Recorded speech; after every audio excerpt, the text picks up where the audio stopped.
Bom, pessoal, então, boa noite de novo, né? Dando sequência aí nas nossas aulas de paisagismo, floricultura, parques e jardins do Centro Universitário de Mineiros. Nós vamos falar hoje dos elementos do trabalho em paisagismo, né? Então, fazendo toda uma amarração de tudo que a gente já falou, desde que quando começou a disciplina, né? Falando de conceitos, de importância econômica, ambiental, social, terapêutica do paisagismo.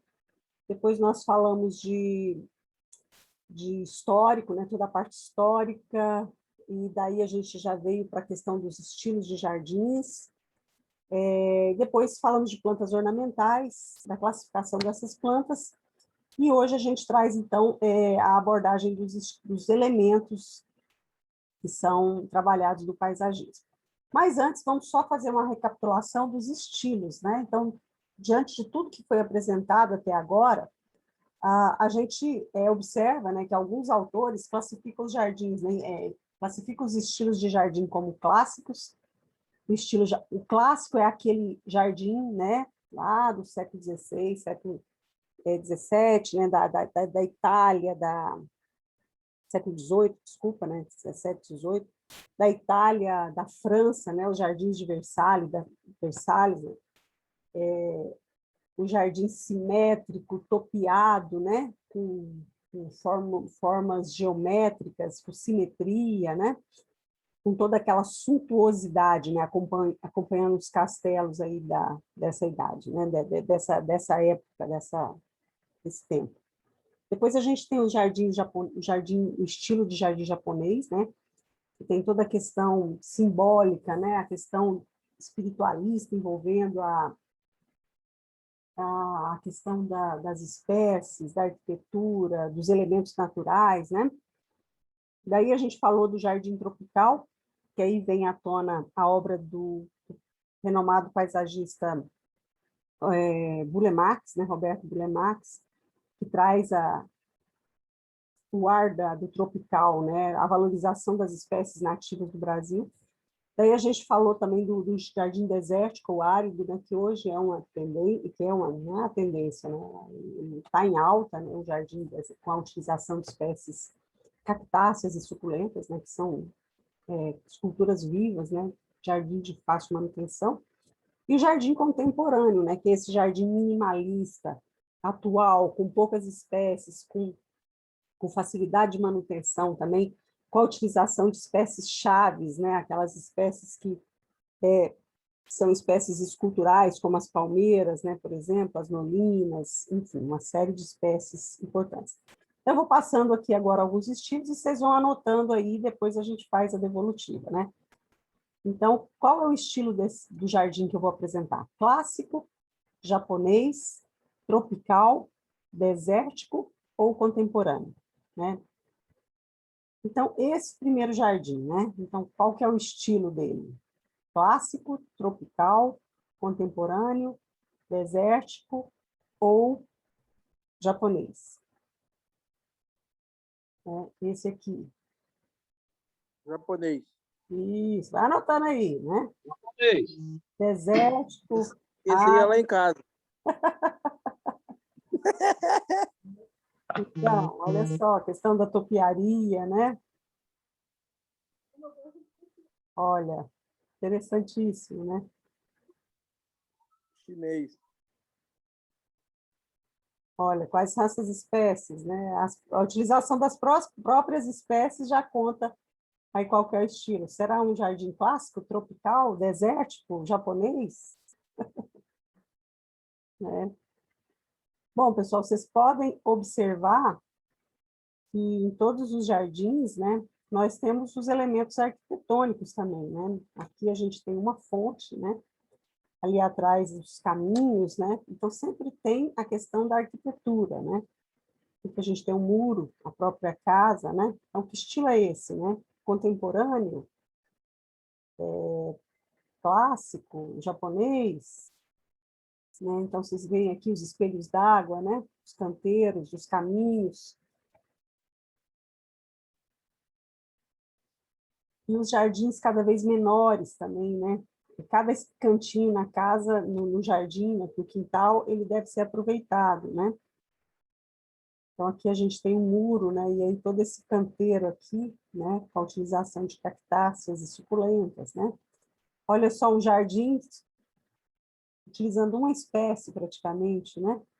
Mas olha a questão da arquitetura, né? Olha que interessante.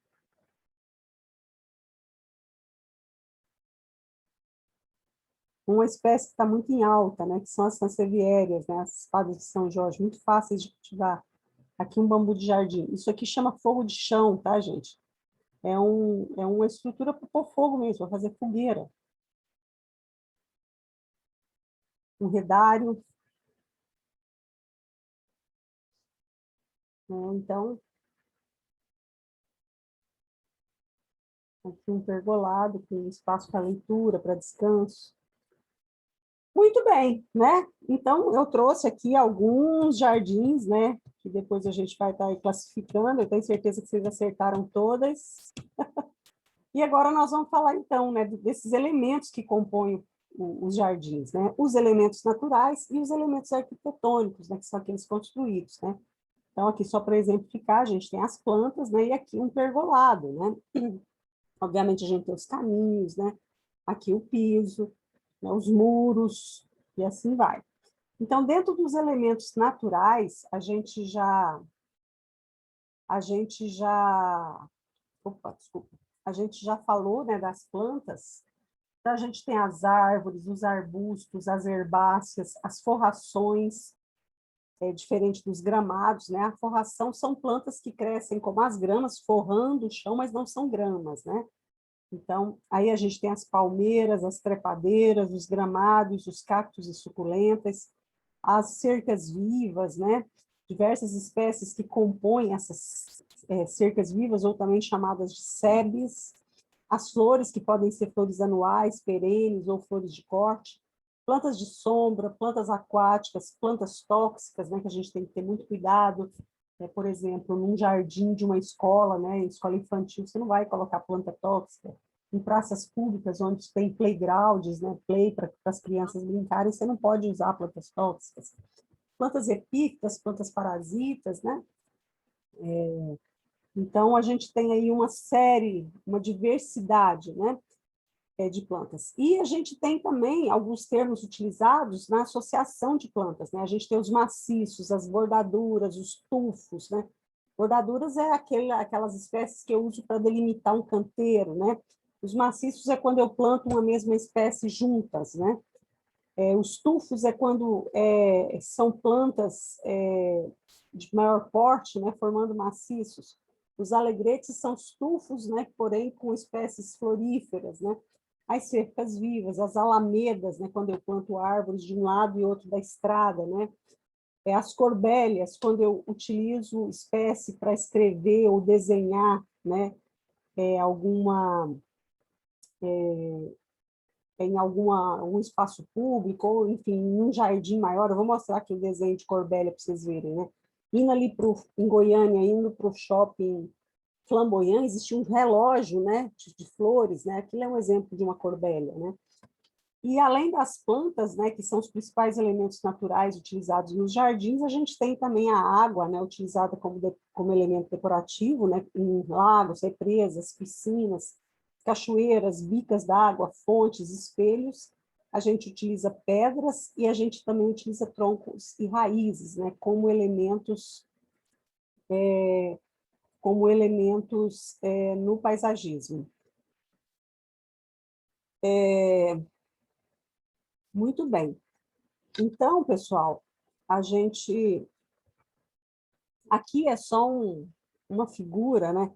Depois que eu descobri o Pinterest, pessoal, eu falo que, nossa, tanta figura que eu gostaria de apresentar para vocês, como nas aulas de paisagismo lá, então, de fato, uma rede social, né? Muito legal, né? Eles chamam de Portal Mundial da Criatividade, né? Então, a gente tem uma série de figuras legais, de posts legais aí no paisagismo, né?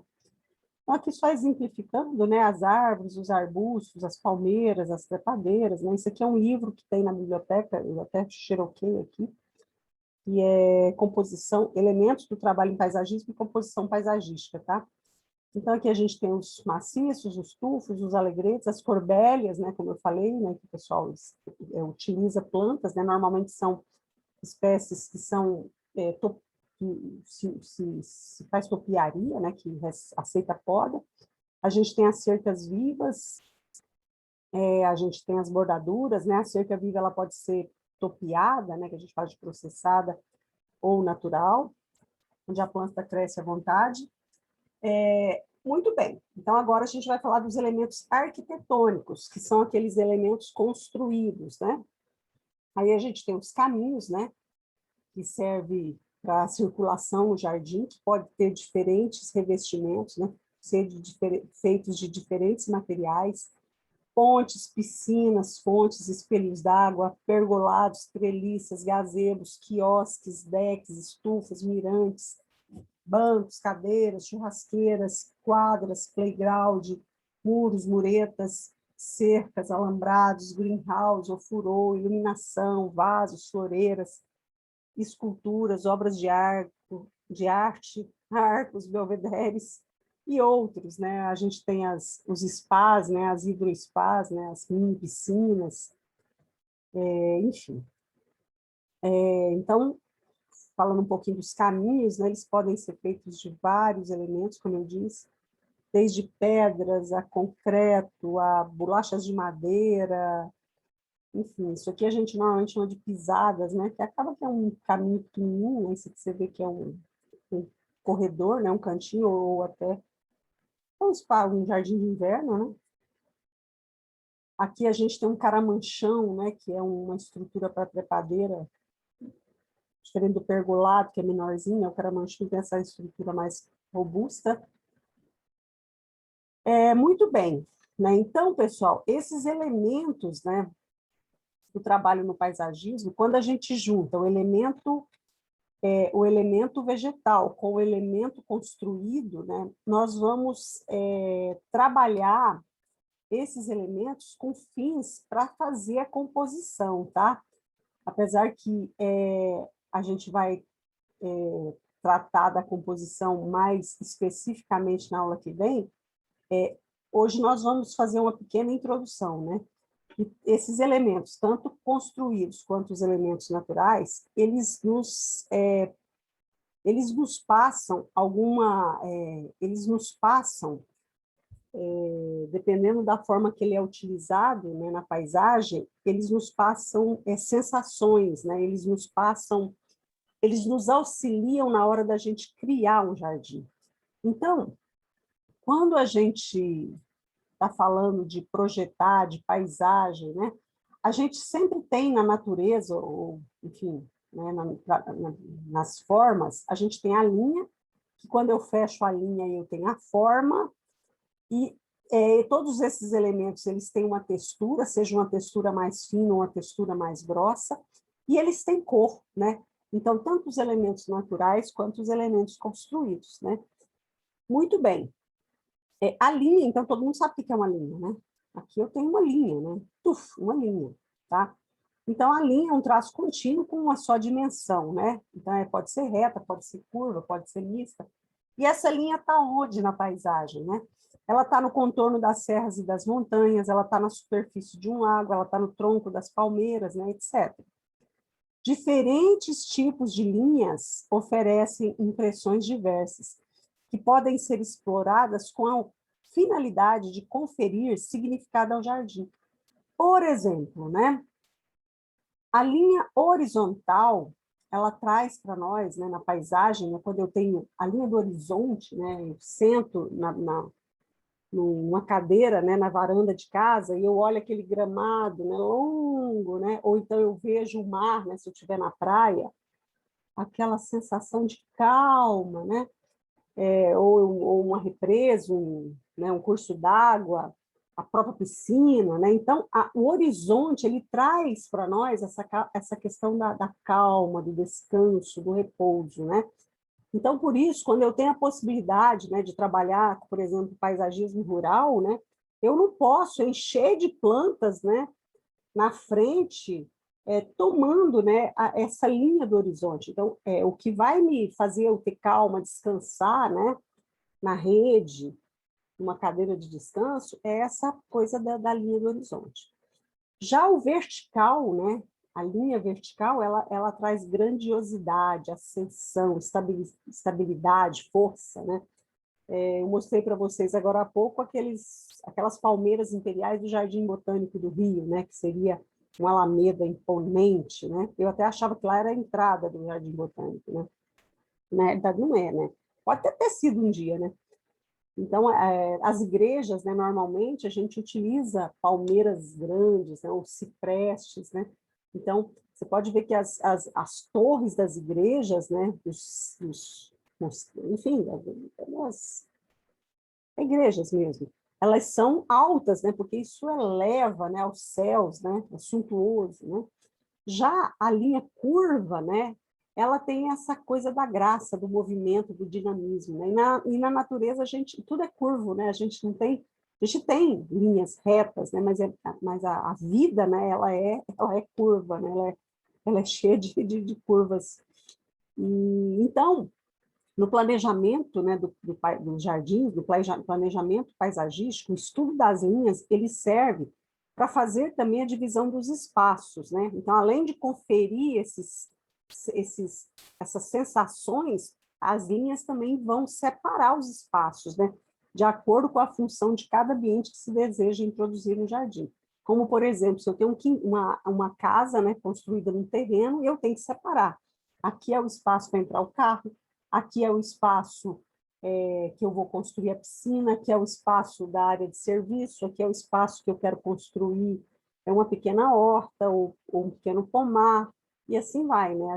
Ou aqui é um espaço só de contemplação, ou de árvore, de sombra. Então, tudo isso é feito a partir da linha, né? Então, nesse mesmo livro que eu falei para vocês, do Lira Filho, né, que está na bibliografia, tem lá na biblioteca também, a gente tem toda essa parte aqui da linha, né? A linha, como eu já falei, a horizontal, ela confere a calma, a vertical, fluida, ativa, né, curvilínea, né? As praças, né? Tem um projeto muito legal da USP que chama Projeto Quapa, né? O quadro do paisagismo do Brasil. Então, as praças da década de 50 sempre tinha o coreto no meio, né? Ou um palanque, né? Onde era essa coisa da concentração, que de fato era um espaço para juntar pessoas mesmo, né? Então, enfim. Bom, quando eu fecho uma linha, eu tenho a forma, né? E a forma, então, é a superfície ou volume formado pelos elementos visuais. E onde é que está a forma na paisagem, né? Está tanto nos elementos naturais, que são as plantas, quanto nos elementos construídos, que são os elementos arquitetônicos, né? E aí, pessoal, nós temos uma diversidade, né? Então, quantas formas diferentes que nós temos das copas das árvores, né? Então, a gente tem copa de árvore ou de arbusto, né? Ovoides, ereta, piramidal, né? Formando aqui um triângulo, estirada, frouxa, né? No estilo chorão, no estilo vaso, oval, fasciculada, redondo, enfim, né? Assim como nos arbustos. E a textura, né? O que é a textura? É o elemento que confere, né, nos dá a impressão visual de uma superfície ao tato, né? Então, imagina você pegando pétalas de flor, de rosas, né? Pétalas. Aí imagina você pegando um abacaxi, né? Então, a textura fina é aquela que é, né, é fino, é fácil de tocar, e à medida que a textura vai aumentando, vai criando uma dificuldade, né? Que vai ficando rugoso aqui, né? E onde é que está a textura, né, no paisagismo? Em tudo quanto é lugar que a gente olha, né? No gramado, na copa das árvores, né? No revestimento do muro, né? Então a gente fala isso aqui é textura, né? Você chega na loja de material de construção, você fala, não, eu quero comprar textura, né? Ou seja, é aquela textura mais grossa, né? Porque no fim toda tinta ela vai conferir uma textura, né? Então, ela vai estar na casca das árvores, das folhas, né, nas folhagens, no espelho d'água, os pisos, né, que terão também diferentes texturas. E, finalmente, a cor, né? A cor é a sensação visual produzida por luzes de comprimento de ondas diferentes, né?